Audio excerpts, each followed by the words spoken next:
Welcome to another exciting episode of the O Podcast, also known as the Only Women Entrepreneurs Podcast. Here, we're dedicated to equipping aspiring females with the tools to succeed by talking to powerful women who have forged their own paths in life and alternative careers in construction, manufacturing, mining, and also entrepreneurship. I'm Rosemary Chescolini, your host, a former high school English teacher who decided to drastically alter my career path and enter the world of manufacturing at a family-owned and operated business called Royal Door Limited, which was established in 1975 by my father-in-law. There, I worked for over 30 years, crafting handmade wood interior and exterior doors for major retailers across the country, builders, designers, and architects. Our doors have made their way in construction and renovation magazines, Netflix, TV shows, HGTV, and Hollywood movies. My new initiative is Running O. It's an organization dedicated to helping women thrive in the business world and alternative careers. We offer personalized one-to-one business and development consulting services where we provide mentorship, guidance, and resources for women considering entrepreneurship or starting a career in manufacturing, construction, or mining. For any businesses requiring assistance in gaining and retaining staff, we can provide assistance in filling those voids in your company. Reach out to me on Instagram or onlywomenentrepreneurs.com today for your free consultation. Today, I have a very, very special episode that focuses on how you recover and come back from difficult situations that life has served you up with. Well, in this episode, we're going to find out exactly what you need to do when your life hits rock bottom. Enter Pat Miller, our next guest, who is going to tell us how she resurrected from hell to be with us today. I met Pat through Instagram, where she inquired about the possibility of being a guest on the show. After a few exchanges and messages, we felt that Pat's story of grit and resilience needed to get out to our community because everyone only sees the success and never the pain and hardships women go through to get to where they presently are. Pat Miller is the president and sole owner of Blue Diamond Construction in Jackson Township, New Jersey. Pat has over 30 years of experience in the commercial construction industry, and that's a very tough gig. Her company specializes in structural metal framing, interior metal framing, wood framing, drywall, acoustical sealing, fire spray, doors, frames, hardware. As a working woman, mother, wife, life has always been full of surprises. But several years ago, those surprises were nearly her undoing. It seemed that karma was out to get Pat, but she chose not to let those experiences ruin her. Instead, she chose to get back up again, and the way she decided to do this is to write a book called Kicking Karma's Ass, an international bestseller. Hello, Pat, and welcome to the O Podcast. Hi, Rosemary. Thank you for having me. I'm thrilled. It's our pleasure. So, Pat, I want to first start to say thank you so much for sending me a copy of your book. It was just a fascinating recount of how karma threw numerous life challenges that could have completely derailed anyone's ambitions for entrepreneurship. Now, before we get into discussing your book, I think it's important for us to go back into your history, and that way all the points that you're going to bring out in your book will make sense because it shows how karma really sucker punched you down into the ground, actually put you 6 feet under as far as I'm concerned. Yeah. And I want to share with the audience, let's start a bit with your educational background and your work history, if you don't mind. Sure. No problem. So basically, I'm a Jersey girl. You know, you hear a lot of different things about New Jersey, but I'm a Jersey girl. Yeah. I'm born and raised in New Jersey. I grew up in the rural part of New Jersey at the time. It was Old Bridge, New Jersey, on a farm market. I sold local fruits and vegetables of local farmers from the age of 5 until I went to college. So it was a tough job. My father was a strict Italian father who felt everyone needed to get up at 5 in the morning and earn their keep, whether you were 5 years old or 15 years old. So I'm one of 7. I'm the youngest. My mom and dad had 7 kids in 10 years, and that was before throwaway diapers and bottles. So they had to boil everything. I did get a good education in work ethics. dealing with the public, working on a farm market with local people. It was a little challenging, but it taught me a lot about math. That was the biggest thing. I went on after my childhood. I did go on to college. I got a degree in accounting with a minor in business. And that kind of gave me a foundation moving forward to where I am today. Throughout college, I held different accounting jobs, from cost accounting for Burger King to staff accounting for R&D companies. Interference Sciences was one of them. If I would have known then what I know now, I wouldn't have to work in construction anymore. So I have a varied background, but it all started growing up of little means in a family with a lot of mouths to feed. And it was kind of like a well-oiled battleground, so to say. So, yeah. You know what? We got a lot of things in common. Italian? Yeah. Well, both my parents originated from Italy, right? And they came in 1957. And they left the war-torn Italy, and they were coming for a better economic possibilities. And I relate to you, where things were tough. They didn't speak the language. They had very little skills. And so they had to work at whatever job that was available. Yeah. So I saw a lot of hardship, and my parents were really strict, because we were known as the latchkey child, where we were given the key around our neck and it was just a string. I did have an older brother, but we had different time schedules. So whoever got home first, it was understood that we would have to start dinner.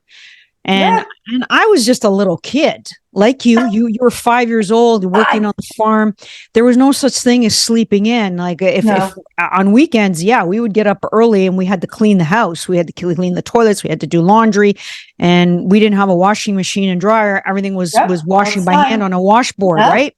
Yes. So it was kind of tough, but like you said, through your experiences, especially your farm experiences, and going to the local market, because my dad did something like that too. We had a really big backyard, and whatever excess produce, my dad didn't go to the market. He went door to door and he tried to sell the extra produce we had. And I would go with him, and we would understand that. Now, not that I would get any money from it, but it was just a learning experience, exchange of money, because we didn't have credit back then. No. And the understanding that I provided goods and I was rewarded with money. So I always had that entrepreneurial idea, in my head, but wasn't quite sure what I was going to do in future. And then you were pushed in college, and you ended up getting an accounting degree, and I got a teaching degree. We didn't quite go the entrepreneurial journey. So how did that entrepreneurial journey start for you? So, basically, we do have similar background. So, you learn the instant gratification, so to say, of a dollar, right? So you work hard. And when you're a kid, I touch on this in my book, actually. I don't know if you got to that part yet, where I live within 12 miles of the Atlantic Ocean. I never saw the beach until I was 13 years old. Because my father said when he was in his 70s and 80s that if you knew it was out there, you would never want to work. If you saw something better, you wouldn't want to work. But I don't want to change that for anything, because that did catapult me into always having that in my head, where if you work hard and you make a sale, you're going to see instant gratification of the money coming back. Exactly. And that always stayed with me. And there's another story in my book I touch on where I learned about ounces and pounds and how to divide and multiply and add when we didn't have digital scales. We didn't have any digital cash registers. So, it was a fantastic foundation for me as a businesswoman, because I got to see all the moving parts of a business, where you get your products, how you present your products, how you sell your products. And then, of course, the end game is always money, right? You need money to survive in this world.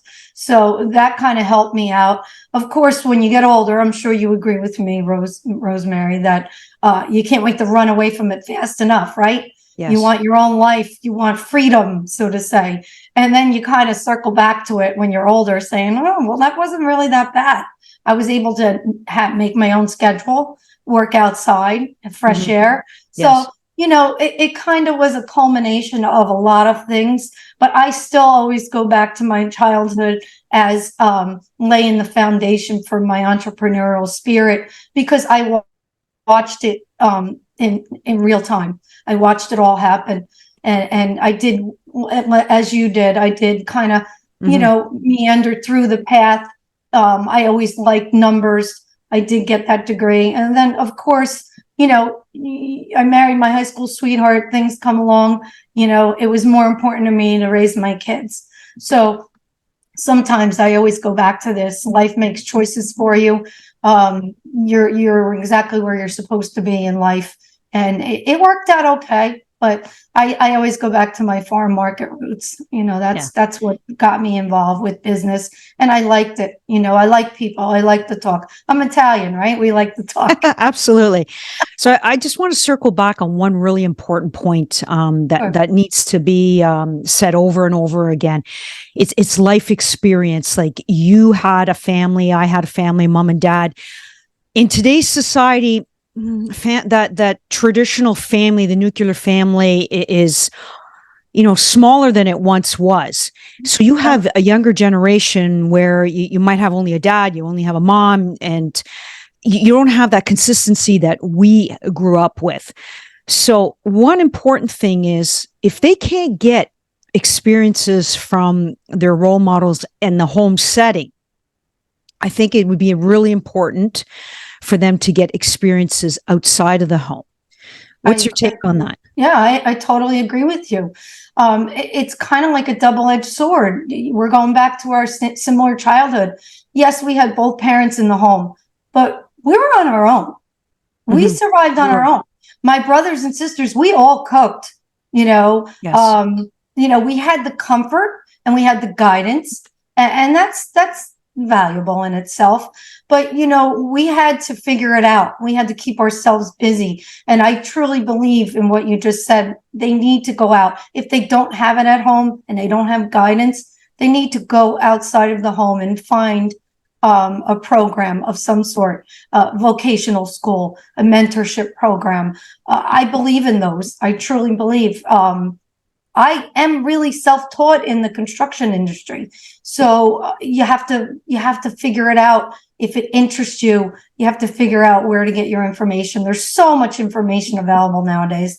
I always tell everybody what I went through. I wish I had somebody like me when I started in construction, right? A woman I could talk to, give a call to, look up to, what would you do here and there? But I figured it out. I'm self-taught, very similar to my father. I talk about that in my book as well. He had an 8th grade education.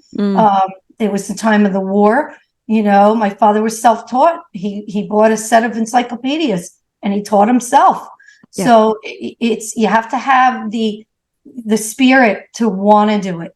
And there is help out there. There's plenty of programs in our state. There's state programs. There's county programs. There's mentorship programs. But I truly believe, I agree with you on that, that, we did get that guidance, so to say, but we kind of had to take our own bull by the horns and run with that.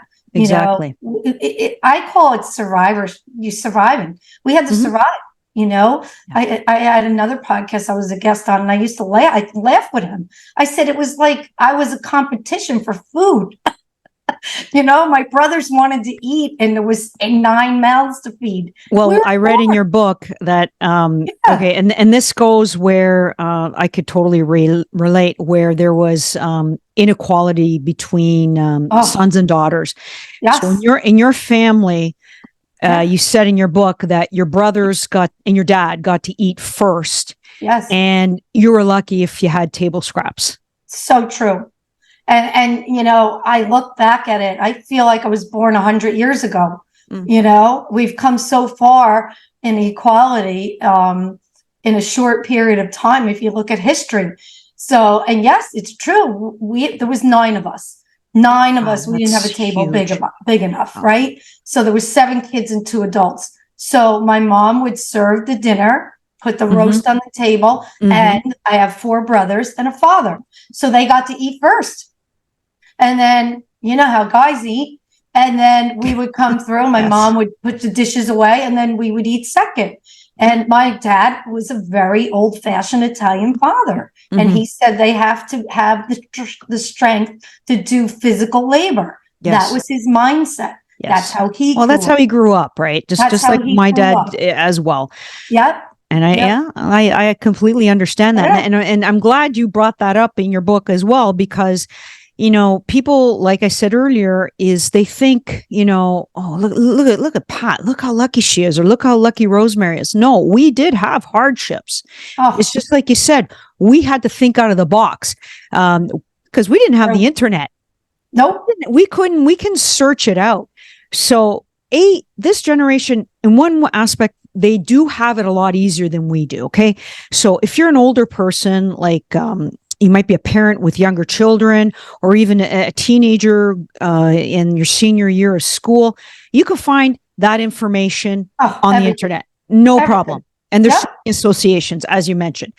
But for parents that have younger children, 5 or 6 years of age, the worst thing that they can do is have the TV or the iPad, the internet, be the parent or be the babysitter. Do not do that. Like, I did not give my kids a cell phone until they were in high school, and they begged and they pleaded. And when they got that cell phone, they were 16. That's when they were able to drive. And they go, why so late? I said, because when you're driving and you get into trouble, you have a means to call me. Yeah, it was for that safety. was the only reason. Yeah. But when you're going to school in the morning from 7:30 until 3:30, you're at school. You go to school, the bus. There's no way that anything is going to happen to you. And if there is a problem, the school has a telephone. They can call me directly. Mind you, they grunted about and they complained as much as they wanted, but I said no, because the biggest life experience is going out and having a moment to try things out. Like they all had jobs when they were little. Okay, I had them earn money. Like, I would give them an allowance according to their age. So if they were 5 years of age, they get $5, but they would have to either set the table, load the dishwasher, unload the dishwasher, vacuum, you know, if there was a little bit of mess, clean up after the dog. I didn't give them a moment to sit on that couch, because the moment I let them have that freedom, somebody else was teaching them about life. Yeah, I agree with you. Oh my God, 100%. It makes me crazy when I go out and I see kids being babysat by iPads. I was a very strict mother. I have 2 sons. I talk about this all the time.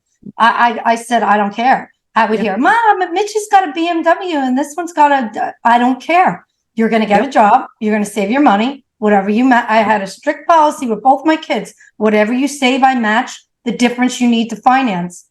That's great. My oldest son, he's 35 now. Yep. Got fantastic credit. He's very well adjusted, and he laughs all the time. He's like, my first car payment was $89.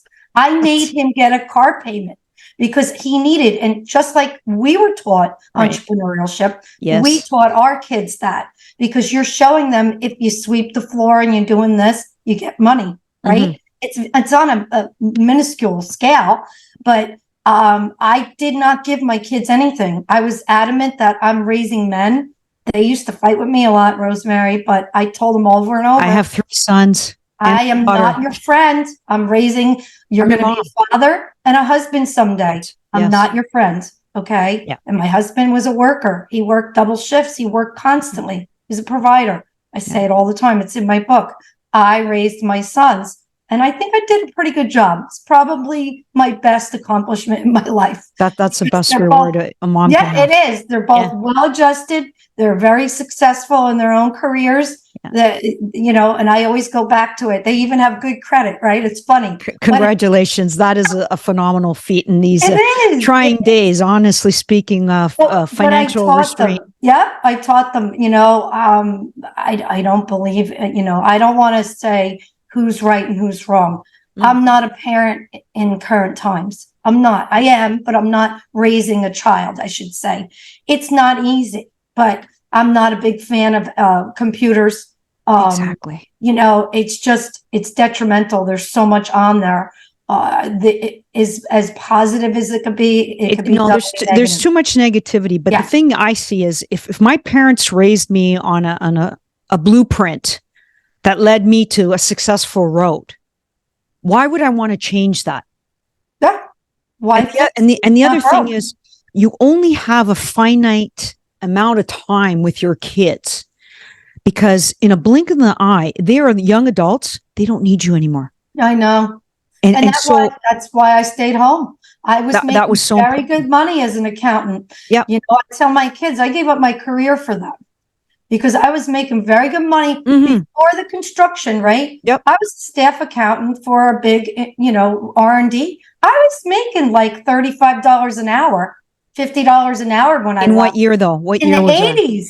And how much would that be equivalent to today? I don't even know. Probably like, at least $100. So you sacrificed your career. You're an accountant. Yes. And you got married to your sweetheart. Yeah.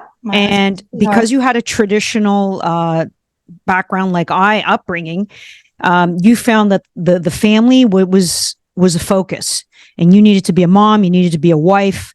So you put your career on hold for a bit to raise your boys. Your husband, who worked very hard to provide and did the best he could. He worked his ass off basically to provide the best life possible for you. But it got to a point where that wasn't enough. And what happened? What made you decide that I'm not going to live like this anymore? Give the audience a little bit of a background on what made you change. Yeah. So he was a union carpenter. And I tell everybody I lived through 4 recessions. So it was the early 90s, late 80s, early 90s was terrible. So I always used to say, Ray, you're unemployed. You work for the Department of Labor more than you work for contractors. He would work 4 weeks off 4 months. You work 4 months off 6 months. And I'd be like, I can't live like this. You'd have to get the money. You live on the 5th paycheck of the month. And, my entrepreneurial spirit, when I was working before my kids were born, it was okay because we had 2 incomes. But, his last layoff check, it's in my book. I said, I am not going to live like this. I need to control my future. So I took $100. I think his layoff check was like $445. It was just nothing. No, right. And I took $100 out of his layoff check and I went to a print shop. I tell the story in my book and I said, give me whatever I can get for this $100 bill. And he's like, okay. And I got flyers and I got business cards made up. I always tell everybody there was no Vista print back then. You had to go to the local. You had to physically go somewhere. Yeah, you had to go somewhere. Yes. So it was a local guy in Point Pleasant. I lived in Brick, New Jersey at the time. It was the next town over. And he gave me stacks and stacks. He must have thought, to this day, I think he gave me too much, but he was kind-hearted. And I went around to every open retail store, any commercial building, because my husband worked in the commercial sector in the union. Right. So he worked everything from, strip malls, ground ups. He did everything. He even did, refineries, everything. He worked everywhere. He was in the union. So I went to every open store in the 4 areas, right? 4 towns. Yeah. I put cards, flyers, and everything. And we got a phone call. And that was the day we had Nextel phones. I don't know if you remember them. I'm dating myself now. And yes, everything you're saying, I'm feeling the 4 recessions. Yes. So we got a phone call. One of the flyers had gotten us a job, and I'm telling my husband, and he's doing whatever. My husband would do anything to make money to pay the bills. He was a provider, like I said earlier. So we got a call, and it was the first job. So we went to the job together. We met with the owner. It was a gym. It was a big franchise eventually. I think it's been sold since. It was called Workout World. And it was 300 and something. I think it was $320,000. I always forget the exact dollar amount. But I asked him for 50% down, which was a lot of money. And the next day I came in, we had a brand new truck. We went shopping, me and my husband. You had the money to start up your business, right? I used that money. We went and bought tools. Yeah. We went and bought gang boxes for our tools. We got a pickup truck and we showed up. And it's the funny, I left to this day. The owner goes, "Did I just put somebody into business?" And I go, "You did, and you're not going to regret it." And he goes, "Okay, let's see what you got." And we just rolled. And we went, and one job went into the next. And I just kept pounding the pavement. I kept going and putting all our cards in the stores, and, and the phones just kept ringing. And when you do good work, quality work for a fair price, people call you. Absolutely. You try. I learned the lesson in business. You try to be fair with your pricing because you work a little bit more on volume, right? So if you're not, you can't retire on one job. You don't overprice it. And we did it. We worked for a fair price and we just kept going. Nice. And architects took a liking to my husband. He was a man's man and they loved, he was a brilliant framer. I mean, he could frame 45-degree walls and they just loved him. He was an architect's dream. So they used to sit there and pick his brain. And do you think I could do this and that? And then it just rolled into the next, and architects that preferred him on the job referred him for the jobs. And our suppliers helped us out a lot. The suppliers, it's a small family. Construction is big, but yet it's small. Everybody knows who you are. Of course. It just took off, Rosemary, and we haven't looked back. And there's some pretty interesting stories in my book about some of my experiences as we grew. How the unions knocked on the door. We called it the We'll get to that in a minute. We're going to get that to a minute, because I want to put the audience back at when you first started your company, as you mentioned in the book, that you named it after your husband, right? It was RPM. Right. So your husband name was Ray, and you're Pat, and then your last name Miller. No, RPM. Construction. RPM. So let's go back to the days of RPM. Yes. And you're a woman in the commercial construction industry. How many women were on the scene back then? Like none. None. It was like none. There was I don't think I've ever seen any of them. Maybe I knew one woman in the industry, and I'm talking in the industry. Yep.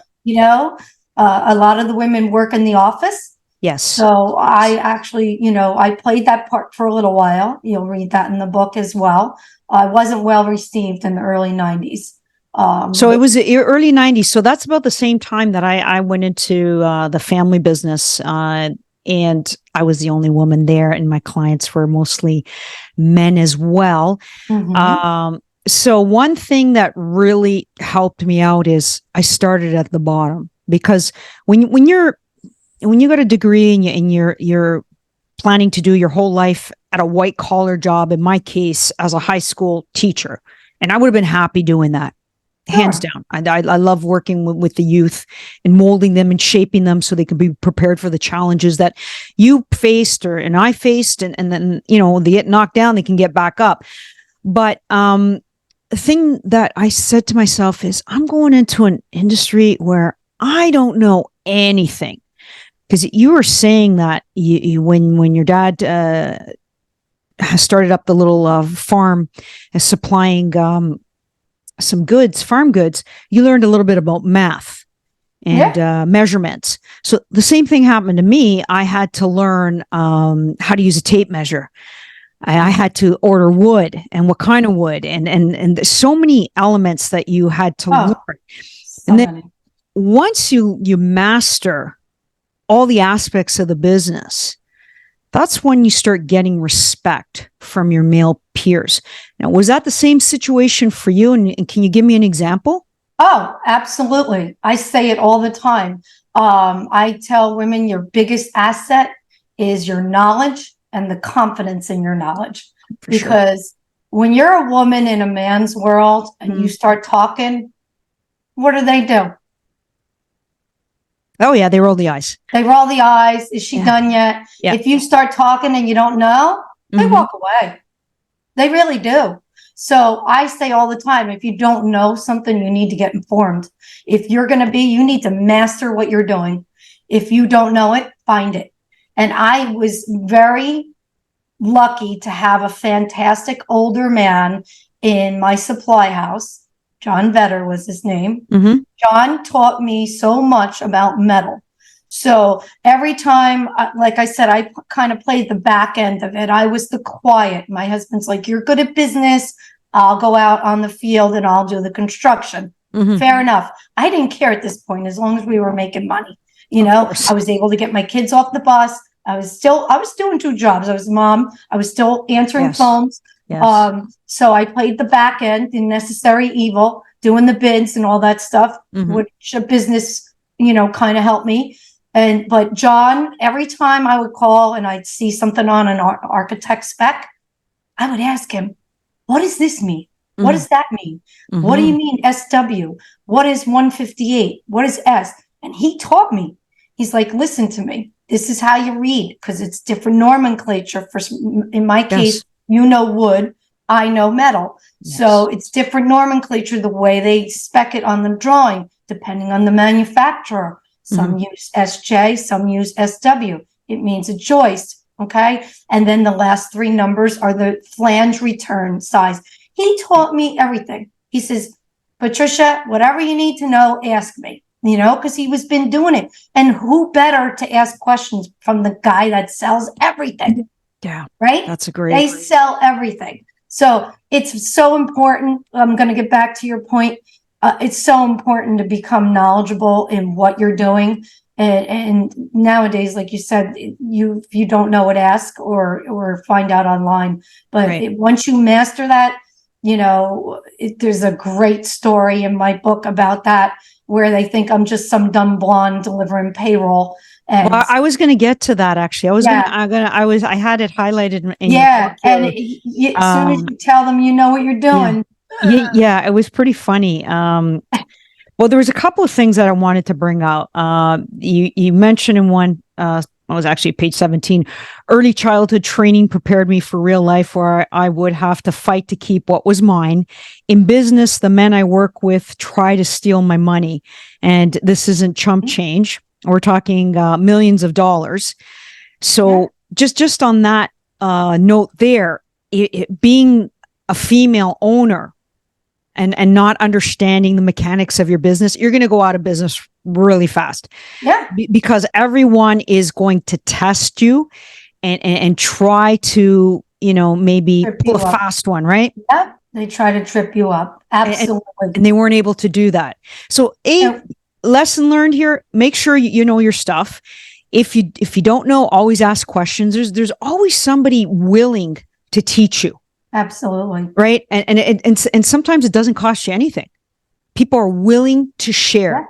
There's a lot of good people out there that are willing to provide that training. So if I'm in high school right now and I'm thinking, you know, construction, maybe I'll give it a go. Okay. I don't want to, you know, like you said, there's an office component. Like we do need our accountants. We need our receptionists, on and on and on. But then we need people to actually go out there and do the work. So supposing I'm one of those people and I want to learn a skilled trade. So what kind of opportunities are available for young women, like right on site, that you see these days in your industry? We're going to get back to the mentorship programs. There are mentorship programs. I'm a huge proponent of on-the-job training. Right. You can learn anything in words, but I'm going to tell you a story. My husband used to make me sit at the table and learn the drawings, but unless I saw it being done, I could never understand it, because everything's in 3D when you look at the drawings, right? Yes. So you're looking at it and you have to look, and then you have to flip a page and you have to see the side view, and then you have to see the east view and then the west view. So you really need to get out in the field. I don't care if you do it 2 days a week. Do it, learn it, do it cheap, because what you're going to learn is worth more money than you could ever believe. You could take what you learn and that knowledge on the job. And there are mentorship programs in my area. I'm working on one myself. I'm hoping to have one up and going next spring. I think it's very important that I give back, especially to the younger women. Absolutely. We'll talk about that in a little bit. Yes. But vocational schools are big. There's a lot of vocational schools. Local county colleges have vocational programs now. Blue collar has taken off with all the recent, economy problems. A good plumber, I always say, good plumber, carpenter, electrician can make $350,000 a year. Wow. No problem. That's incredible. No problem, because everybody needs them, right? You could get away with not needing a carpenter, but everybody wants to be able to flush their toilet, right? Yes. They want to put the heat on, right? They Yes. need HVAC, and they want to turn Yes. their lights on. So they need electricians. Those are must. And you need mechanics too, because And you need your vehicles, right? mechanics. Yeah. There's some things you can't do without. Yeah. I mean, carpenters, yes. I mean, we build everything that you shop in, everywhere you live. But it's not, it's not something that you can't live without if you already have it. So if you're out of a home, you can go without fixing a few things for a little while. But you need those lights, you need that heat, and you need the plumbing. So I always kind of steer the kids. You don't always have to go to college. You can go. You can join the union. You can get into the apprenticeship programs. They give you a 4-year degree. Yes. And they have their own programs. They have their own schools. Granted, it's not going to be easy. You have to work until 3:30, and then you go to school from 6 to 9. So, but it's part of your dues. That's what everybody pays. So that's what was one of the nice things at the time when I was union. Unions do teach the next generation, and they do it as a collaboration, because they do have a check off out of their paychecks every week for apprenticeship fund. So they make sure that they're constantly paying it forward to the next generation. So there's a lot of different places the kids can get information. There's nothing better. I've had kids step on a job and ask, do you need any help? They're driving around. Do you need any help? I have a kid right up the street from my house. He pumps gas. He's going to school to be a certified welder. He asked me if he can come on my job. I said, sure. Yeah. He wanted to learn. He said, if I'm around it, maybe I'll understand it more. Smart kid, right? Yes. Yes. He's a smart kid. So there's a lot of ways to skin the cat, go to active job sites if you're interested, if you're unemployed. If you're not, I would say take a class at night, start slow. They're younger. They got plenty of time to learn. So that's excellent advice. It really is. I mean, but nothing beats. I'm still going to go back to, and I have no problem. I tell my men that work for me, I've put quite a few men in their own business, because to me, I'm not like that. Rosemary, I'd rather sit at the table and eat with everyone than not eat at all. There's plenty of work for everyone to go through. I talk to my competitors a lot. They'll call me, I'll call them. I'm a little slow. You got too much work. They throw me work. But that comes with respect. That comes with respect, that they know you're not stealing their customers. Exactly. And they know that you know what you're doing, and they respect you for it. So, it's important that people stay respectful to each other. Like I said, I get along with most of my competitors. I don't argue with them. I don't talk bad about anybody. I think it's better to sit and eat together than not eat at all. That's the best way. That is the best way, because we have the same approach as well, right? We put a lot of people in business.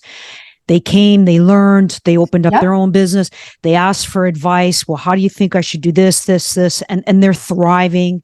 And it's good to see, because they are employing people. Absolutely. And, people have a purpose.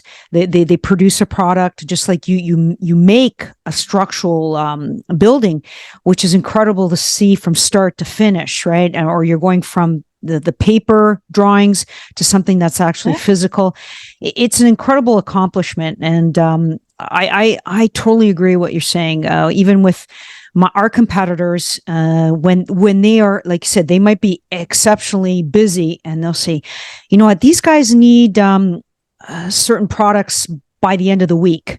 Would you be able to turn them around for us? and we do that all the time. So it's better to have the collaboration rather than fighting. And like you said, there is work enough for everyone out there. Yeah. As long as, you talk about it and you're fair and you're respectful. Well, that's so true. I can't disagree with any of those points. Yeah, I couldn't give any better advice to the younger generation is respect. You have to, when you give it, you're going to give it back to you. When you're informed, you're going to be respected. Nobody wants to hire somebody. I go back to the story. I deal with developers. So they develop high-rise buildings, apartment complexes. They're not going to trust a woman that doesn't know what she's doing with $30 million, right? They want to make sure that it's a lot. I mean, it's a total job, their site and everything. It's not just my contract, but it's a $30 million job, right? It's huge. So, they still want to make sure that I know what I'm doing. But, that comes with, I call it secretive interviews, right? When they come and they say, can you stop by? I want to talk to you. Yes. And then they pick your brain a little bit and they kind of see if you know what you're talking about. And they ask you questions purposely to see if you know the answers. They already know the answer. Yes. So, they're testing you. And you know what? You have to pass that test for them to have the confidence. They have to have. It's important. We're back to get informed, do your research. You'll be respected, know what you're talking about, and be confident. Be confident in your knowledge. If you know it, stand up for it. If you know what you're talking about, don't let anybody scare you. Don't let anybody intimidate you. Most of the time, believe it or not, I intimidate them. I believe it. I believe it. So my kids go, "Mom, you're so intimidating. Stop."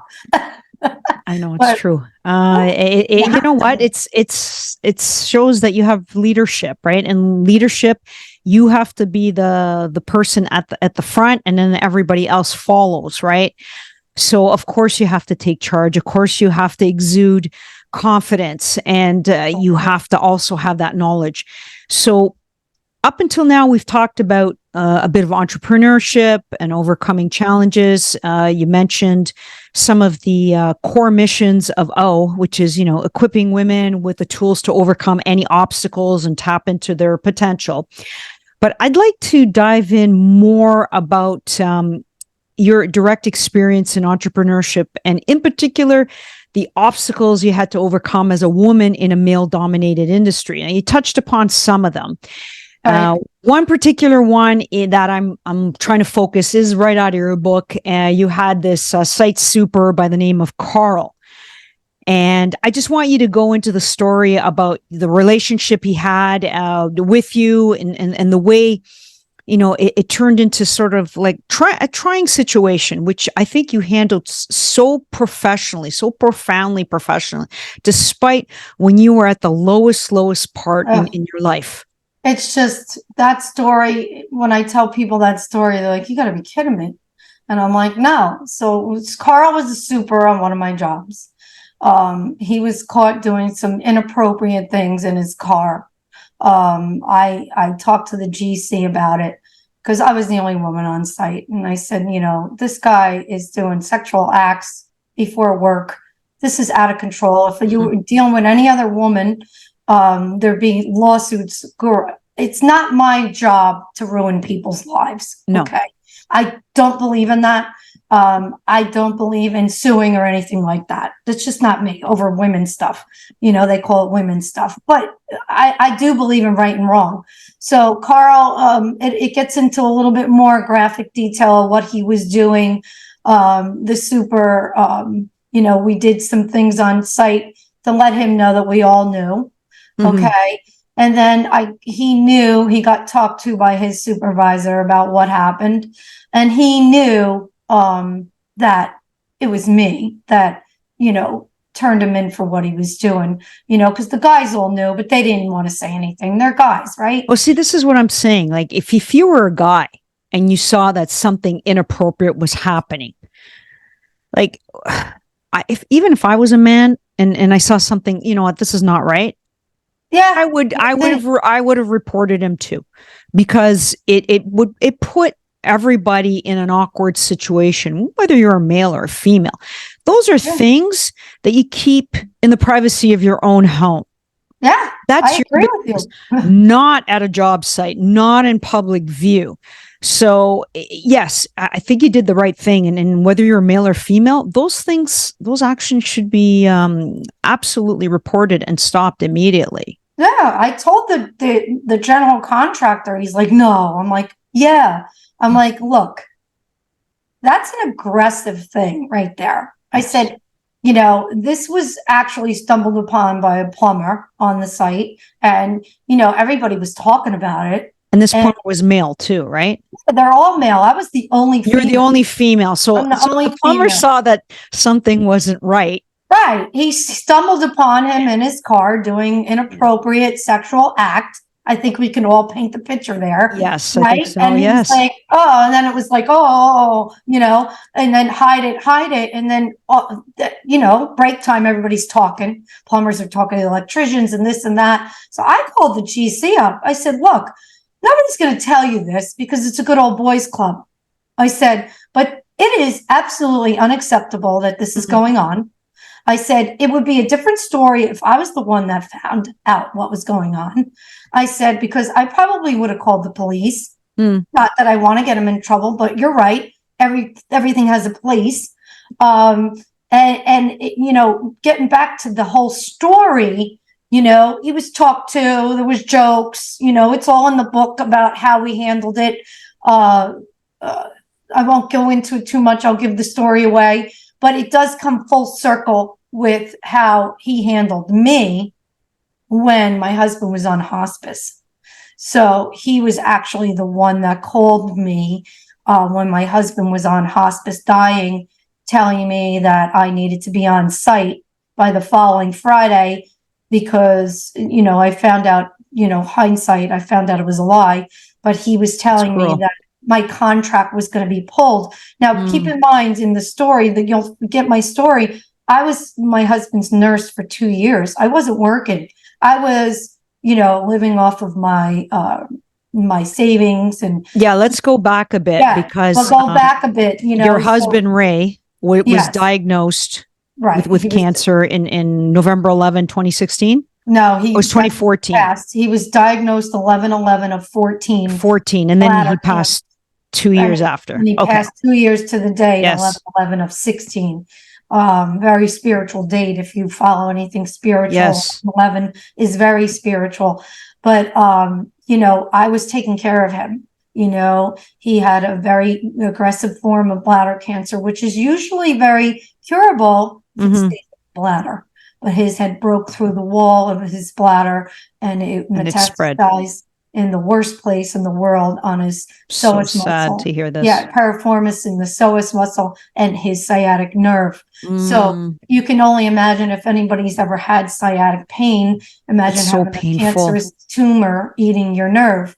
So I took care of him. It's my job as a wife, I believe. He gave me a very good life. He was your sweetheart. He was your one and only love. And it must have been so painful those 2 years. And of course you were going to drop everything to help him through that difficult time. But I was running out of money and, circling back to Carl. I talked to my husband when he was getting sicker and he was terminal at that point. And I said, I got to start bidding work. Like I'm out of money, And I felt so bad because he's apologizing and no one should ever apologize because they're dying, So I would, I got this job from someone I knew and we bid it together, and he helped me bid it in the hospital bed.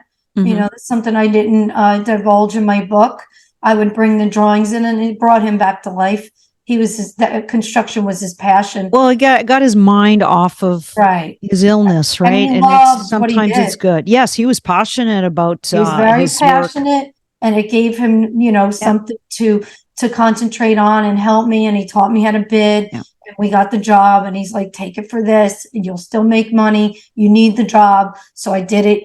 I don't know, it was like $1 million. I probably could have got 1.4 for it, but I took it cheap because I needed the work. And the work started when he was still alive. And it started like in October.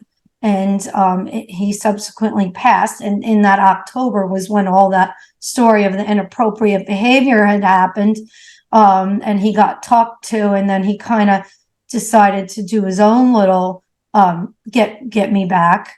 So he called me up when my husband was on hospice, and he told me that if I wasn't on site the following Friday, I'd say, why? My guys are there. Mm-hmm. And I'm like, my husband's dying. Okay. He's on hospice. He's in a coma.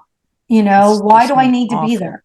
Oh, nobody cares. Corporate America. Nobody cares that your husband's dying. If you're not here by next Friday, we're going to pull your contract because we have to move in by January 1st. And I'm like, okay, well, I swear to this day, Rosemary, that my husband heard that conversation, even though he was sedated, and he died the next day. Yeah. So he died on a Friday. It was Veterans Day. And I had to wait for my sister to come up. So I had until the following Friday, right? And I waked him on Wednesday. I had his funeral on Thursday. And on Friday, I had to be there. Yeah. And I woke up and I had no choice. So I always go back to this, the sign I saw in the ICU. You never know how strong you are until being strong is your only option. So I was broke. So I was in debt. I owed every family member money because I was trying to pay for experimental drugs, this, that, scans. Because once you go experimental clinical trial, insurance takes out. They don't pay. Yeah. It's considered experimental. It's all your expense. Wow. So I was schooled in a lot of different things. Yeah. Insurance was one of them. So I had to wake up. I swung my feet over the side of the bed and I cried my eyes out. And I went in the shower and I cried a little bit more. Yeah. And I just asked, asked for guidance. I just asked, please, Lord, help me get through this day. That was probably the longest day of my life. That was the toughest day of your life. Toughest day, but I did it. I went to the job. I believe there was 40 men on site that day. And everybody's like, what are you doing here? A lot of guys knew my husband. And I'm like, you see that guy over there? He told me if I didn't come, he was pulling my contract. And everybody kind of gave him some eye daggers. But, I made it. It's in my book. It's funny how life is funny because that sick man on multiple levels helped me through my grieving process. He made me get out of bed. Yeah. And I tell people that all the time. The only way to get out of it is to go through it. You have to go through it. It's not going to be easy. You have to push yourself to get up and get back. And life is for the living. If you're not living, you don't have a life. Yeah. And I say that all the time. My mother used to tell me that. So, it's a horrible story, but, it saved you because you probably would have gone into a deep depression.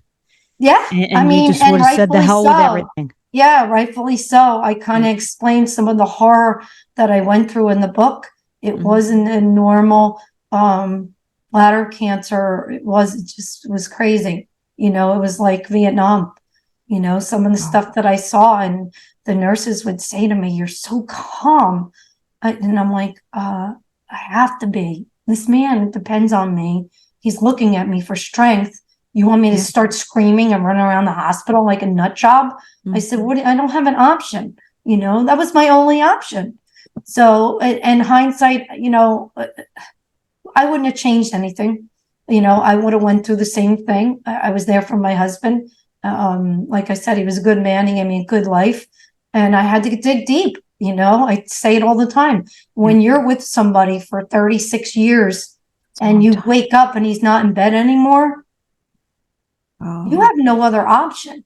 What are you going to do? I always try to use humor, right? And it's in my book as well. Nobody was ringing that doorbell from Publishers Clearinghouse with balloons and a giant check saying, here you go, right? Yeah, here's your $1 million, Pat Miller. You don't have to go to work. My kids thought I was going to have a nervous breakdown. They knew what I was going through. And, I had children. You have children. You have to stay strong. You have to be strong for the living. And I had to do what I had to do, and it didn't make me, they were talking behind your back, right? Oh, she's cold. She's this. No, I tell people that all the time. Watch what you say, because you don't know what that person is going through or went through. I had no option. I would have rather have rolled up in my bed and took a year off, to believe it or not. Went through hell, so a lot of stuff happened to me. We can springboard that to the next question. I had a lot of loss in a short period of time in my life. Yeah, and I wanted to just bring that up, because in your book, like I'm just looking at, like, there were missiles being completely shot at you, because it was one thing after another. So it started with your older brother. Yeah. Right. So what happened? To tell all the things that happened consecutively. Your older brother. My oldest brother called me from the hospital, said, I'm in the hospital. I have some stomach pains. I go see him because I was in charge. Everybody puts the businesswoman in charge of all their life decisions. I'm like, thank you. Yeah, because you can make the decision, right? Most people but most people that aren't entrepreneurs, they can't make those decisions, even though they're really tough ones. You're used to executing, and it has to get done. So in your brother's situation, you were put in charge, and it was another life and death situation. Yeah. I go to the hospital. I have his power of attorney for, my gallbladder, he had sepsis, his gallbladder was gangrene. It wound up, long story short, he was dead in 9 days. He had stage 4 colon cancer. Mm-hmm. I believe he knew about it, looking through all of his notes and his personal files. Mm-hmm. His personal decision must have been not to get treated, not to tell anyone. But it was pretty shocking. Yeah. Because if you don't know anything about it, and all of a sudden I had a stomach ache, and 9 days later, my brother was dead. Oh. And, I had to, I tell the story in my book, he's like, my son played hockey, hockey was big. He played in Canada for a few years. Yep. He was supposed to play, and my brother was adamant that I take him. And, it was just, like, it's unbelievable, the whole story, how it circled around, and I had to decide whether to put him on dialysis, and if I didn't, he would die.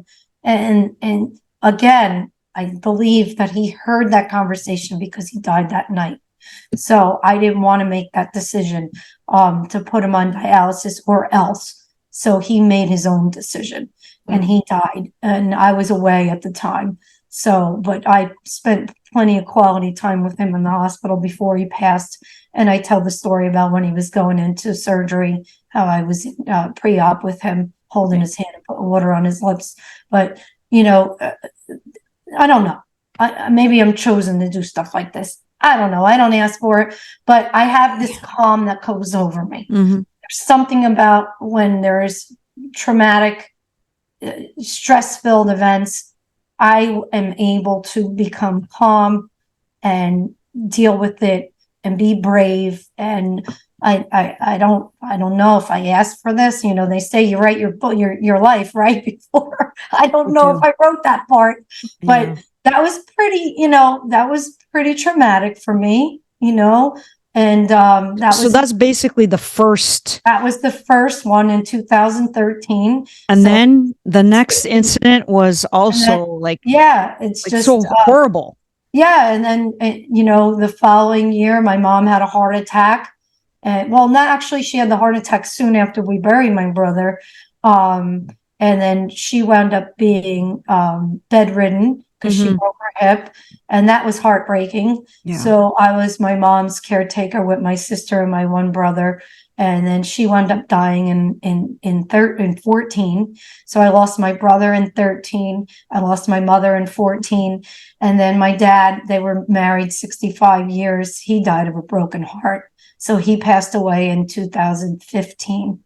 And all through this, my husband was diagnosed in 14. If you read my book, the step my husband got diagnosed with cancer right after my mom died. So it was the day after my mother's funeral that he started peeing blood in the porta-john. So I was like, are you kidding me? Come on. Like, they say things. I just buried my brother. I just buried my mom. And they have this saying where bad things, when they happen in threes. So you're thinking, okay, my brother passed away, which really sucks, because It he was did. young. Yeah, 59. Okay. He's young. Your mom and dad, who were very close, and Yeah. usually, especially the older generation, I see that they become so dependent on their spouse that within a year, Yeah, it was a they year. both die, right? Yeah. So that is, common thing that happens. So you think, okay, one, two, three deaths.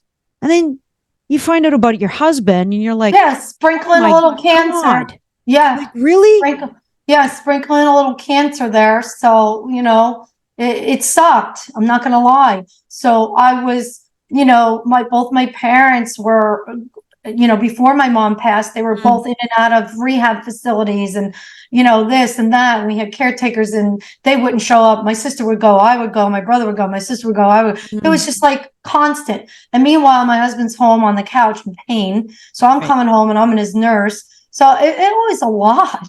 It was a lot, and then, towards the end, my husband, was sick. My dad passed. My husband wasn't even well enough to go to my dad's funeral. So he passed in December of 15. So it was 2013, 14, 15.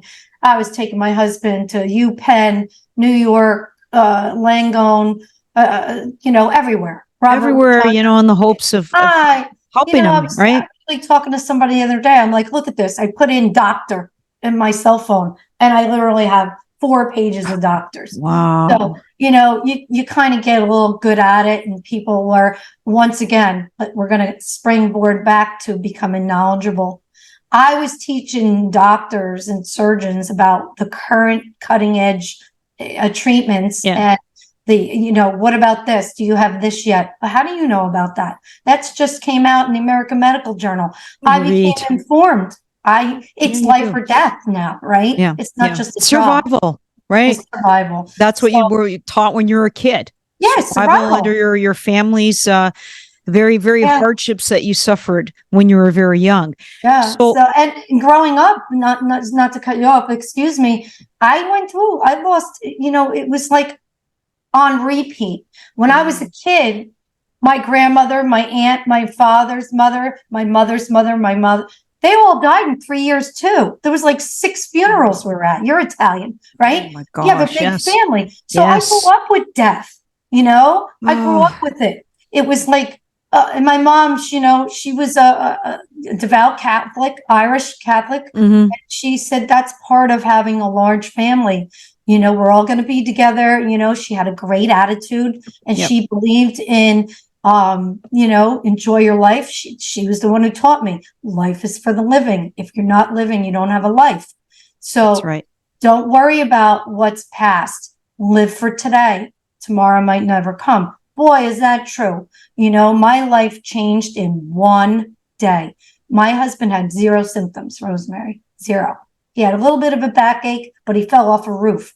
Doctor told him you would never be able to tell the difference between a bladder tumor and a backache from falling off the roof. Yeah. He had no symptoms. He went to the job site, went to the Porta-John, started paying blood. But construction workers are pretty physically fit. So he was climbing through rafters the day before he was, peeing blood. It's just, it's so tragic. God, you got to be kidding me. I just buried my father and my mother. And then my father was sick and I was going, trying to visit my dad and he was really sick. I was taking care of my husband. And then all of this is going on, I'm broke. Okay. So now I'm this is what our audience needs to be made aware of. Okay. So you're going through all these family tragedies. You're the one that's going to be the primary caregiver for your husband. He's unable to be on the job site. You still have a company to run. So what was happening on the company end? Like who was running the show, the jobs? So I wasn't doing much work. I was taking very small jobs. So when he was diagnosed and he was going through treatments, we had small, we call them small fit outs, small retail stores. So we were doing little European wax centers, hand in stone, small stuff. And he was able to go to them, although he was very sick. He was going to them and he's throwing up outside, and I was going to them and kind of running it. And then it got to the point where I kind of stopped working. So I kind of just didn't do any work. Yeah. You You know, checked out for a bit. I checked out for a bit. I wasn't able to do both. I had to take care of him. I had to take him to so many appointments and treatments, and it wasn't fair to any of my clients. So the people that knew us knew what was going on. You know, the general contractors that we worked for over the years continually, they knew. I said, look, I got to take care of Ray. You know, he's terminal. He's not, you know, so, you know, I was living off my life savings, and my family was giving me money, and, you know, it added up quick. People don't realize how fast money goes. So I pretty much spent my life savings, and I did, like I said earlier in our conversation, Right. I knew he was terminal, and he said, you know, my husband helped me bid that one job, and we started in October, and he passed in November. So he kind of was there to, you know, pass the torch, so to say, right? Yeah. Yeah. There's a good story in my book too about how he had a sixth sense. He knew he was going to die. He taught me how to bid jobs. You know, I tell everybody, a lot of people don't know how to bid work. They send it out to estimating firms. I bid my own work. I bid my own work. That's like an accomplishment in itself. It's like you said, there are people that they're unable to do it, so they source it out. But I refuse to give maybe it's my control freak part of me. One bad bid can take your company down if they give you the wrong costs. So I do my own. I highlight. I'm old school. Yeah, I can do it on a laptop, but I like to see it. I like to be able to open 4 pages at once and see the details, you know, and highlight them and give them to my foreman. And it works for me. You know, I can give my drawings that I bid from when I get the job and give them to my foreman. But my husband knew. He made me sit down at the table, and he taught me how to bid. He was very selfless in his death. He was more worried about me. You know, well, because it's just what you said earlier, what your mom said. You have to live for today. Like like yesterday, it passed. I can't change it. I don't know what's going to happen tomorrow, but I got to live for today. Yeah. And I always say, you have to live in the present moment. And when you know that you're going to check out, the first thing most people do is they make sure their loved ones are prepared to go on living.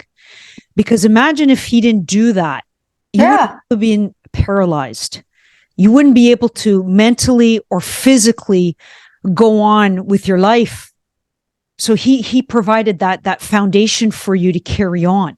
Yeah, he provided the foundation for me to carry on our business. Yeah. You know, I tell this story in my book. My husband was crying to me when he was dying, apologizing.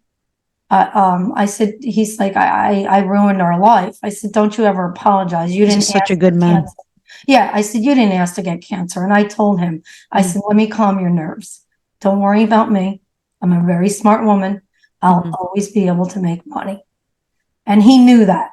So he always said I was the brains of the operation, even though he was the one doing the building. There's a lot to running a business. You know this. So you know, it's a complete recipe. So, you know, but him teaching me how to bid helped me continue our business together, because I never cried in front of him because I thought it was detrimental to his illness, you know, until the day he died. You to be strong. Yeah, I needed to be strong. It doesn't mean I didn't cry. You know, people think I didn't cry. There was you probably bawled your eyes out. You just got to tell. As soon as I got home, took my clothes off, I lost it. My dog was my best friend, right? Yeah. So, you know, it's just, I don't know. I didn't ask for it. He didn't ask for it, but I had to deal with it. So, you know, I told him, don't worry about me. I'll make some money. And I continued. So he helped me with that.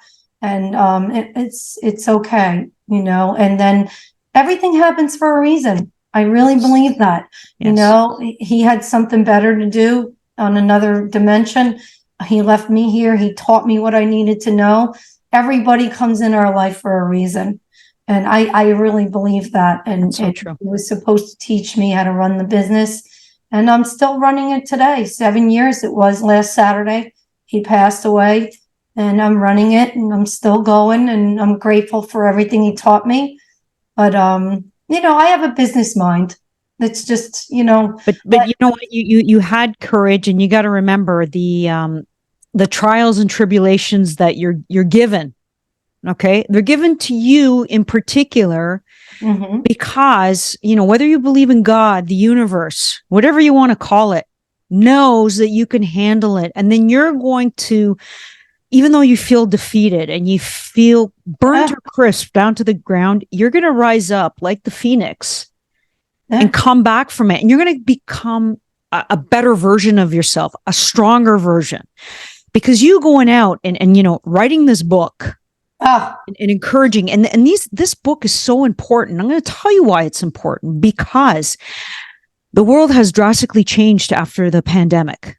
We have so many people that are really desperate out there, mentally, physically. They've got substance abuse, drug addiction, and they don't see a future because, things might not be going their way. Now, their situation could be just as bad as the one you experienced, even worse.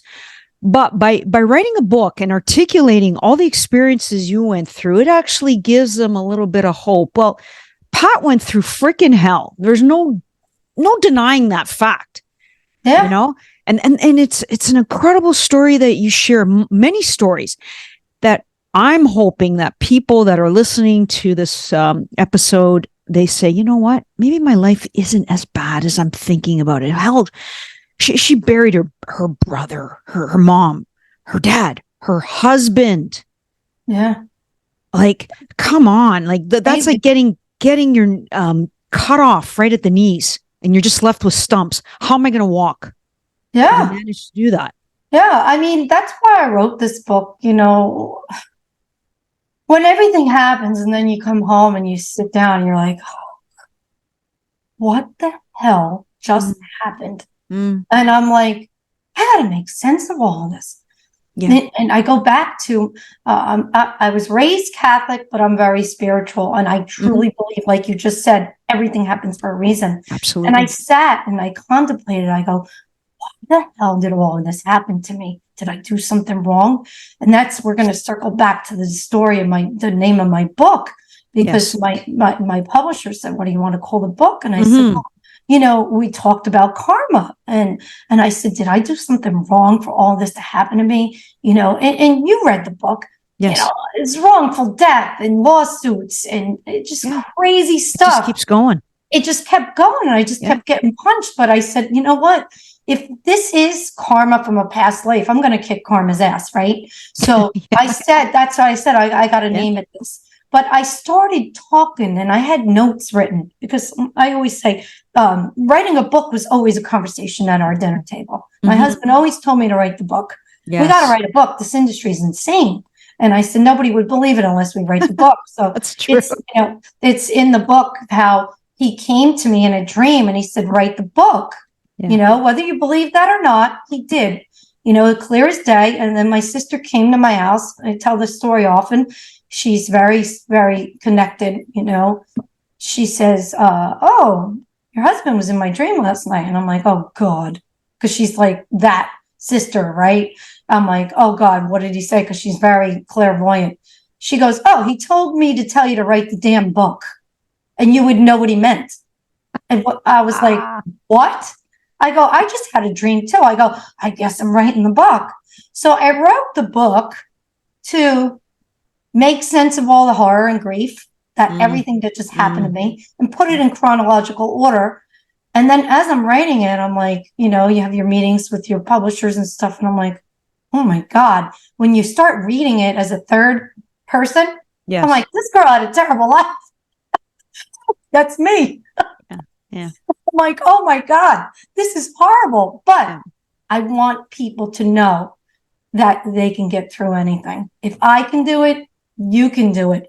Because I made the clear, conscious decision that it wasn't going to ruin me. I refused to be defined by the experiences in my life.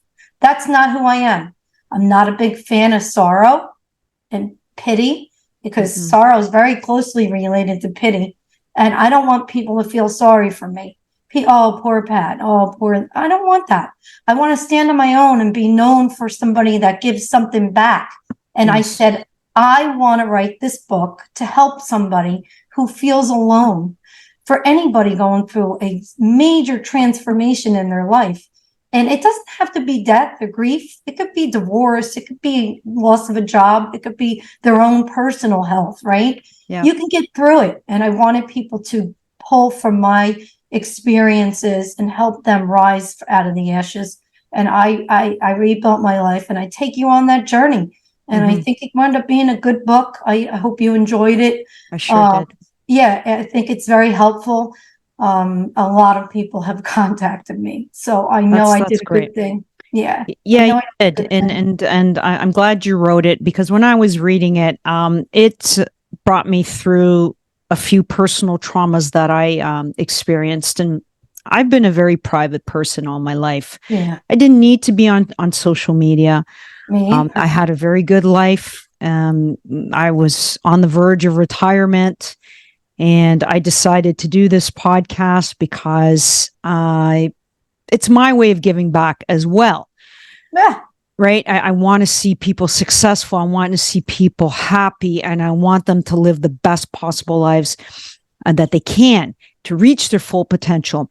But I also want to present stories of yes, pain and suffering. And going back to my experiences when I was reading your book, our traumas were a little bit different, but there were some similarities. Trauma. Yeah.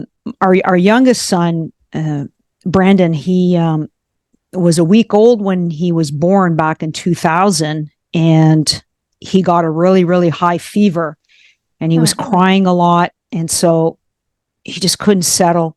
Bring him to the pediatrician, and the pediatrician said, "You know what? Not too worried about the fever, but I'm a little concerned about his eyes."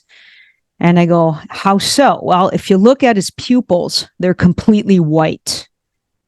And she goes, "I made an appointment with the children's hospital. They're expecting you. So call your husband and get down there right away." So I knew something was up and something serious.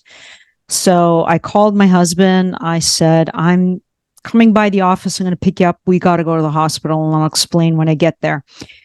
So we get to the hospital. We see one of the top doctors, eye doctors in the world, and he said, "I hate to break the news to you, but your son is completely blind at the moment." And I said, my "What?" God. And he was crying because he couldn't see, and he couldn't express poor baby. that I can't see mommy anymore. Yeah, all right, scary. It was scary. And he said, "You know what? Well, we can have surgery. It's cataracts that have formed inside the eye, not on top of the eye, inside. So we have to go in, we have to take it out, and we should be okay, should regain his vision, but he could get glaucoma, because when you cut the eye, it actually shocks it, and it traumatizes it, and it creates glaucoma." Long story short, he did regain his vision, and we had to do a lot of rehab, but luck had it where he did get glaucoma, and we had to go in and out of the hospital almost every week because his pressures were uncontrollably high. And when pressures are high, it damages the optic nerve. So in the eye, there is a natural drainage system. So the liquid, the fluid comes out of the tear duct. In glaucoma, that doesn't happen. It remains trapped in the eye. Yeah, it builds up pressure. It builds up pressure, and hence the nerve gets damaged. And like you, I was researching like crazy. How can this happen to my baby, my son here? And I was just going nuts. And so, incredible. He received excellent care. And then one thing I just said to the doctor, "You know what? I'm incredibly grateful that my son has a chance at seeing. He will have sight. I know it will be a struggle, but we're ready to do the fight. And I know my son's going to have his vision. He's going to drive. He's going to have a normal life." Because I put that in my head. Speak it into existence. Correct. Yep. But I said, "You know what? I can't thank you enough with words. What can I do?" to pay back and say thank you. And he said, you know what? One thing is, a lot of people, they make donations, and they make donations to life-threatening diseases. And no disrespect to your husband, but cancer is always a number one disease that gets the most donations, because everyone freaks out. You get cancer, you're going to die. Okay, I want to find a cure. And he goes, if you can find some way of raising some money and we can do research, it would be, really good, because I would, be in charge of the funds and make sure that the research happens. So we started up a family private foundation, and it's named after him, Brandon's Eye Research Foundation. And it started in 2003. And we had the goal of raising $2 million, where we would put it in an endowment fund. Yeah. Where you never touch the principal. You'd only get the interest. And with the interest, they could fund research forever. Because my husband and I thought, one day I might not be able to fundraise. Right. Right. That's brilliant. Yeah. And this is where your business and your financial experience come into effect, because there's a lot of organizations out there, charities. Every year they want money. They want money, and they spend it. But it took us several years to raise that money. And we stopped doing fundraising in 2014. That was our last major event. Okay. And so fast forward to the present, we're still taking care of over 21,000 kids that have. That's awesome. Look at you. And that was one thing, through something that was a hardship that I didn't even know about. I had a purpose. You take negative and turn it into exactly. And that's the message I want to get out to the readers and our audience, that, hey, you take a bad situation, you turn it into a good one. And the other one I wanted to share was 2016 wasn't a good year either for our family. Okay. Just like you were going through hell with your husband's health. My mentor and my father-in-law, he was a second dad for me. And I tear up because he was special to you. He was very special. He didn't treat me like a daughter-in-law. He treated me like his own daughter. Right. He took me under his wing, and he had all the confidence, and he taught me a lot of things. Well, in April 2016, he said he wasn't feeling well either. And he said, you know what? I think I'm going to check out of life. So he stopped coming to work. He says, I don't have the energy. I'm tired. I don't want to go to doctors. I don't want to do anything. I just want to chill at home. You guys come and visit me at home. Okay.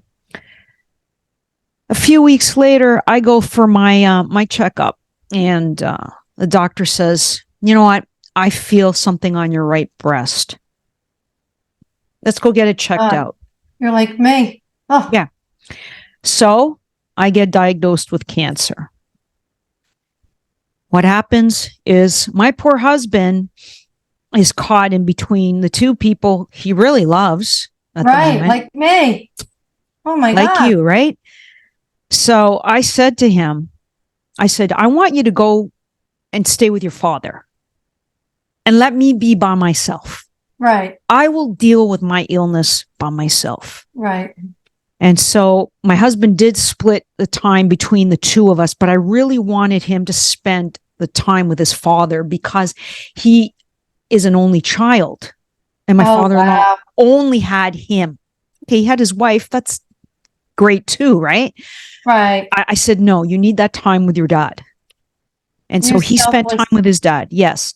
And then my older son, he was the one that took me to the hospital for my surgery and for my, I had radiation. I didn't have chemo, but he took me to all my treatment sessions. And even though, there were, my older son was really concerned. He said, Mom, I don't think we should just stay in Toronto. I think we should just look at better options. So he started doing research like you did. And he said, Mom, we're going to go to New York. There's a great doctor there. And she's actually treated a lot of celebrities. And she's got the best, survival rate. We're going to get an opinion and all that stuff. So we're in New York. My husband's in, Oh my God. in Toronto, and so we're going through treatment and everything like that. So I ended up having my surgery in June, and then 6 weeks later, my father-in-law passes. And even though I was recovering, I was supposed to stay in bed. I managed to get out of bed and go to the funeral. And I had to go to the funeral. I was in considerable pain, but I wanted to go, show my respects. Right. And all I got, like the family didn't know anything what happened. But all they said was, holy smokes, like, what a cold-hearted bitch. She didn't even manage one tear.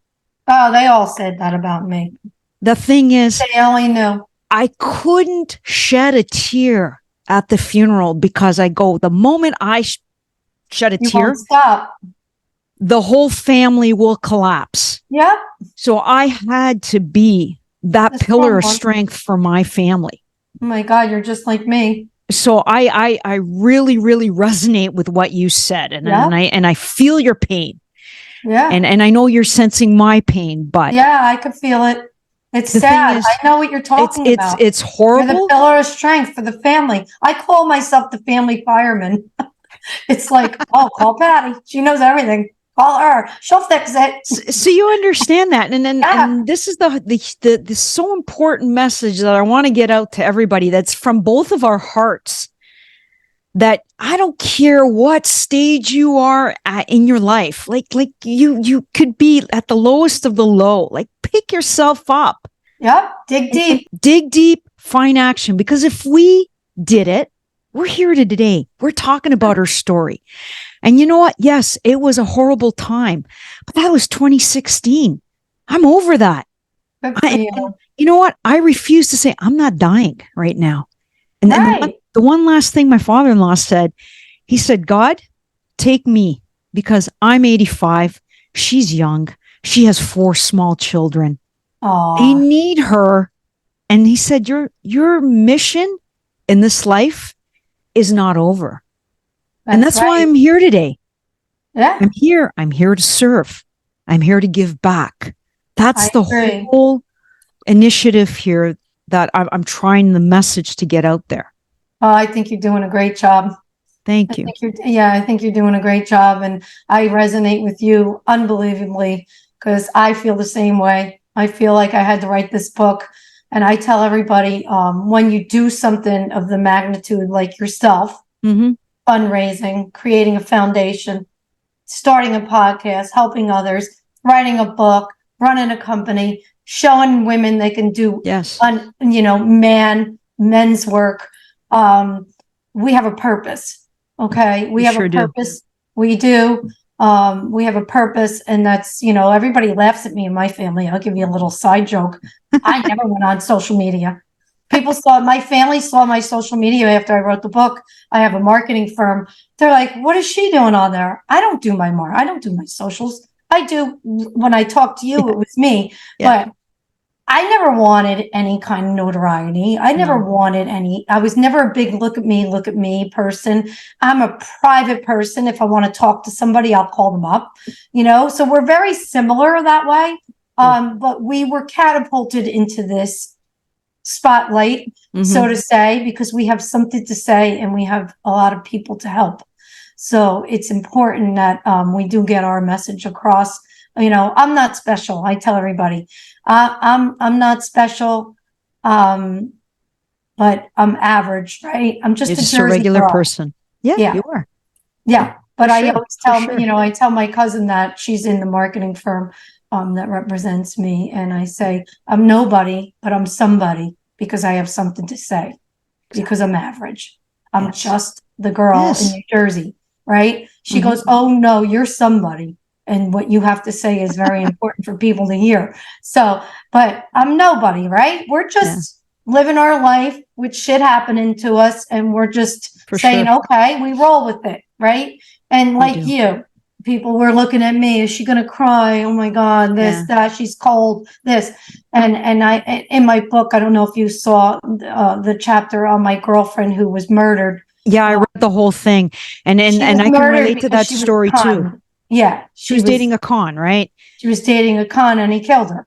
Yeah. He killed her. He killed her for the money. He had a heroin addiction. And she opened her home to him because he had no place to live. And she always used to tell me, she called me Patsy. And she said, Patsy, remember one thing. When we laugh with others. When we cry alone. That's what strong women do. Yes. Because she owned 2 businesses. Yeah, she was very successful.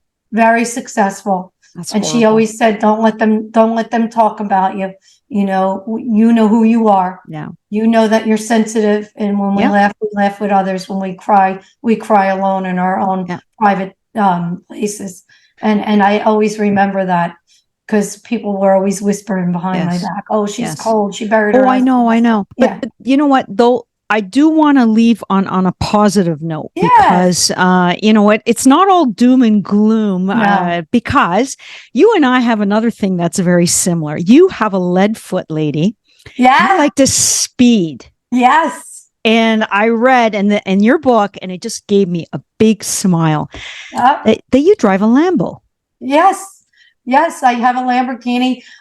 When I went back to work after my husband died, I actually just sold it. So sadness, but I got another car. So I'll tell you about that. So when I went back to work, I was working 80 hours a week. I had to figure out how to bid all this stuff. I had drawings all over the table and craziness. I was getting stuck and I couldn't bid. And how do you put the stuff together? And, you know, a lot of very special things happened to me that are in the book. My husband would always come to me and give me signs and just give me a little nudge that I'm on the right track. But, you know, when I got done with a very large project and I accomplished my first couple of big projects on my own, I took a deep breath and I go, it's okay if I buy myself something. I didn't need it. You know, I grew up with little means, but I said, there's nothing wrong with earning money and rewarding yourself for hard work. Yes. And I do have a thing with cars. So I went out and I bought myself a Lamborghini. Nice. And, you know, it was funny. And I enjoyed that car for a few years. And that's how I get rid of my stress. Some people smoke, drink, this. I get in my Lamborghini. That's actually healthier. It's healthy. Yes. And I go out west of me because I live in a rural part of New Jersey. Yeah. And I drive through, it's in my book. I drive through all the horse farms. And that's how I release my stress and tension. Yeah. And I stop and I look at the horses and the sunset and I enjoy cars. And I recently sold it and I bought myself an R8, which is the same thing as a Lamborghini. Yeah. But it's an Audi badge. But that's my guilty pleasure, so to say. I enjoy cars, and I don't need it. I don't need anything. We don't need those things. It's just like people, you know, they said, well, I got to buy a Louis Vuitton purse or I got to have an Armani shirt. You know what? We really don't need those things. But if you, like you said, you're working hard. Yeah. And you're not hurting anybody in the process. And that's something that motivates you, then go for it. There's nothing wrong with that. Absolutely. And you get out on the highway and you're kicking it to 100 and you're like, that's right, man. That's it, bitches. I'm driving this car. And you know what? I earned this car. Nobody gave it to me. Yeah.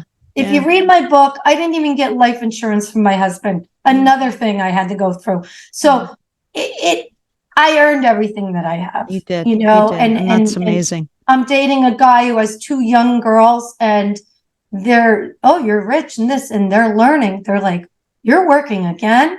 You're working again. You're working on Sunday. You're working. And they figure it out.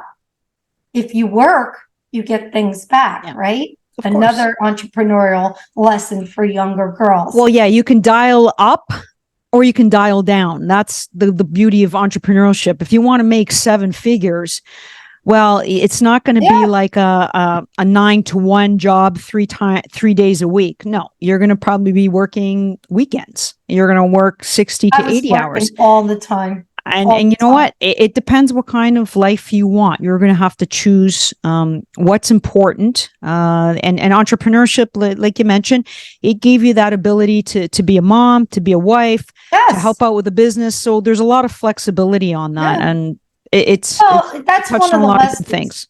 Yeah, that's one of the lessons that I learned with the years. Yeah. Like I'm in my late 50s. I'm holding on, right? I always say my fingers are white. Yeah. So, but I learned that you learn when you're an entrepreneur. You learn balance. You learn how to balance your life. It took me a while to learn balance. You know, if I can go back years, I wouldn't be so trusting. You know, in business, you got to come to realize everybody's end game is money, right? Some people aren't as genuine as yourself. No. Some people are not nice, but you learn. Don't be so trusting. Learn how to pick apart people. Learn how to balance your life. Exactly. You know, in the beginning, you have to work a lot. There's no sugarcoating that. You know this. Yes, you have to work a lot. You got to put the time in, and then you can ease off, and you can take your vacations, and you can find some free time with your family. And balance is key. You know, exactly. I'm a true believer in that. And I believe positive out, positive back. Like you give good things to other people. You do. You're going to get good things. Yeah, hands down. Yeah. So. You know, women need to be positive. That's all. They need to. Whatever you're called to do will fall into your lap. You're the one that you get all the ingredients, right, Rosemary? Yes. You get all the ingredients. You have to make the cake. You have to make the so cake. True. So true. Yeah. Because you're never going to accomplish more than what you believe you can. Because women need to believe, I can do that. I can run that company. And you are an example. Drive that car. Yeah. I joined a car club, right? I have a Lamborghini. I'm going to give you a little story. Joined the car club, right? I was like, this isn't for me. This is a bunch of guys standing in a parking lot talking about a car that they rent. They can't even afford it. They're fake it to make it, right? So I was surrounded by a bunch of men who have cars that they can't afford. Yes. Right? And I'm a woman that actually bought my own car. Yeah. And that's a phenomenon itself. That's rare. That's a phenomenon itself. So, you know, you learn, you know, people are very shallow. You know, that's not why I bought the vehicle. Like I said previously, it helps me de-stress my life. And it's good to have something to de-stress. Absolutely. Absolutely. Find what you like. So, Pat, I just want to say thank you so much for taking the time to speak with us today. The time just went by so quickly. So, as we're going towards the end of the interview, I want you just to let our listeners know how they can connect with you, where they can get a copy of your book, and if they had any questions, just to reach out. Sure. Well, we have a website up and running. It's got a lot of great information on it. www.kickingkarmasass.com. I'm on all the social medias, as I just told you. So the social media is KCKNG, I believe, Karma's Ass. So we have to lose the I in that. So we're on Twitter, Facebook, and Instagram. And of course, you can buy my book on Amazon and Barnes and Noble. So we're on Barnes and Noble as well. So it's been quite a ride. I enjoyed it. Taking notes for my next book. And we got some information coming up pretty soon on some stuff for the spring. And I appreciate you having me. I really enjoyed our conversation. Oh, you're welcome. Well, thank you so much. We're in the same cloth. So. Yes, we are. We'll probably have you again as a guest. So thank you so much. And I want to ask the audience, hey, if you really enjoyed the podcast, be sure to give us a like and make sure to hit subscribe so you don't miss out on any episodes. You can find us on YouTube, Castbox, Spotify, Radio Public, Apple. And to help in our mission to support and uplift women, please share the episode. It's so important to get these messages out. You can follow us on all our social media platforms. We've got TikTok, Instagram, Facebook, and LinkedIn. And that way you can stay up to date with everything and you can connect with countless women like Pat Miller that are living right now their best lives, resurrected from hell. And thank you again, everyone, for being a part of the podcast and showing your support is greatly appreciated. And it fuels my passion to keep producing content for you. Looking forward to connecting with you in our next podcast episode. Thank you so much, everyone. Thanks, Pat. Thank you.